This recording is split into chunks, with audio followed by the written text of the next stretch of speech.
علامہ اقبال آپ لوگوں کو معلوم ہے کہ ہمارے قومی شاعر ہیں اور ان کا جو پورا نام ہے وہ شیخ محمد اقبال تھا۔ آپ لوگوں کو بیٹا یہ بھی معلوم ہے کہ وہ 9 نومبر 1877 کو سیالکوٹ میں پیدا ہوئے، ٹھیک؟ پھر ان کے والد علامہ اقبال کے جو والد ہیں ان کا نام شیخ نور محمد تھا اور علامہ اقبال کی والدہ کا نام امام بی بی تھا۔ ان کی والدہ انہیں پیار سے کیا کہتی تھیں؟ بالی کہتی تھیں، ٹھیک؟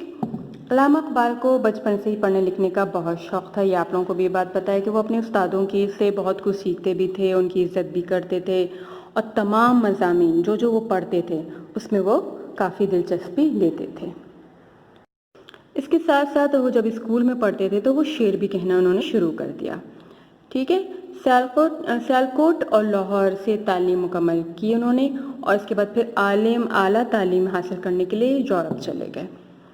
وہ تعلیم کے ساتھ ساتھ شاعری بھی کرتے رہے۔ یہ بات آپ لوگ سب کو معلوم ہے، جبھی انہیں قومی شاعر مشرق کہا جاتا ہے، کیونکہ وہ شعر پڑھتے تھے، اپنی تعلیم کے ساتھ ساتھ وہ شعر بھی پڑھتے تھے۔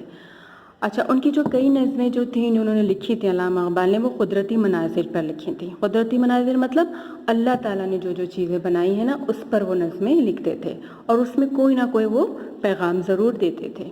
اب جیسے ان کی ایک نظم ہے چاند اور تارے، یہ ان کی ایک نظم کا نام ہے، تو اس لیے قدرتی مناظر پہ کیونکہ چاند اللہ تعالیٰ نے بنائے ہیں اور تارے بھی اللہ تعالیٰ نے ہی بنائے ہیں اور اس میں انہوں نے ایک میسج پیغام بھی رکھا ہوا ہے۔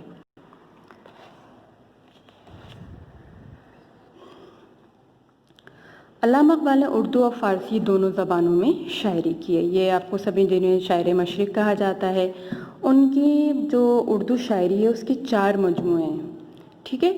اس میں سے ایک مجموعہ جو ہے وہ بچوں کے لیے بھی ہے۔ بچوں میں انہوں نے بہت ساری نظمیں لکھی، جو سب سے زیادہ مشہور ہے وہ پہاڑ اور گلیری ہے، مکڑا اور مکھی ہے، ہمدردی ہے، ہمدردی ہم نے پڑھا بھی ہے، ابھی پیچھے پڑھا تھا، بلبل اور جگنوں کی، بچے کی دعا ہے، پرندے کی فریاد ہے، ٹھیک ہے؟ اس کے بعد ایک دفعہ ایسا ہوا کہ علامہ اقبال سے کوئی ملنے آیا، ٹھیک ہے؟ اس نے علامہ اقبال سے سب سے پہلے یہ سوال کیا کہ اقبال صاحب آپ نے تو بہت ساری کتابیں پڑھی ہیں، ٹھیک ہے؟ تو آپ یہ بتائیے کہ اس میں سب سے جتنی بھی آپ نے کتابیں پڑھی ہیں اس میں سب سے بلند ترین کتاب کون سی ہے؟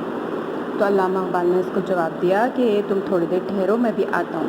پھر وہ کمرے میں گیا اور کمرے سے انہوں نے ایک کتاب لا کے اس کے ہاتھ پہ رکھا، تو اور وہ کتاب کیا تھی؟ قرآن حکیم۔ ظاہر سی بات ہے، ہم یہ بات جانتے ہیں کہ سب سے بلند ترین کتاب قرآن حکیم ہے، ٹھیک ہے؟ تو انہوں نے وہی لا کے اس کے ہاتھ پہ رکھی کہ اس سے بہترین کتاب نہ اس دنیا میں ہے اور نہ آئے گی سوائے قرآن مجید کے، ٹھیک ہے؟ اگلے صفحے پر آئیے۔ اقبال نے قائد اعظم کے ساتھ مل کر پاکستان کی جدوجہد میں عملی طور پر حصہ لیا۔ اقبال نے قائد اعظم کے ساتھ مل کر پاکستان بنانے کے لیے بہت ساری محنتیں کی اور باقاعدگی سے جو ہے وہ مسلم لیگ کے اجلاسوں میں شرکت کرتے رہے، ٹھیک ہے؟ اور پھر انہوں نے یہ بھی کام کیا کہ اپنی شاعری سے لوگوں کے دلوں میں آزادی کا جذبہ بیدار کیا، مطلب اس کو جگایا۔ اس میں اتنی اچھی انہوں نے باتیں کی کہ لوگوں کے دلوں میں آزادی کا شوق ہونے لگا، وہ جاگنے لگا، ٹھیک ہے؟ پھر آخر میں یہ ہوا کہ علامہ اقبال 21 اپریل 1938 کو وفات پا گئے اور ان کا مزار جو ہے وہ لاہور میں ہے، یہ بات آپ لوگ سب جانتے ہیں۔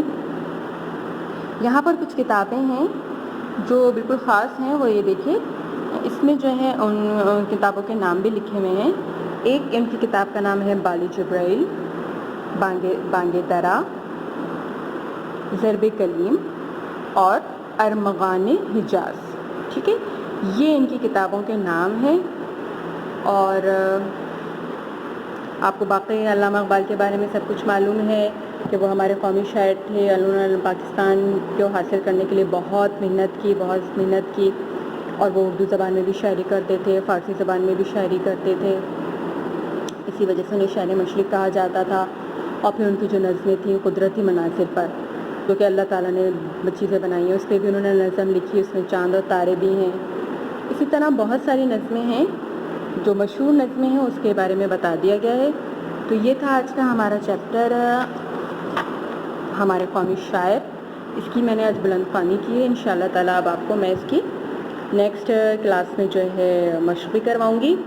آپ لوگ اس کی خوش خطی کر لیجیے گا. سب سے پہلے آپ کاپی میں یہی کیجیے گا کہ ایک ٹائٹل پیج چھوڑیے گا, اس میں قائد علامہ اقبال کی تصویر بنائیے گا اور پھر دوسرے صفحے پر خوش خطی کیجیے گا. ٹھیک ہے, اللہ حافظ.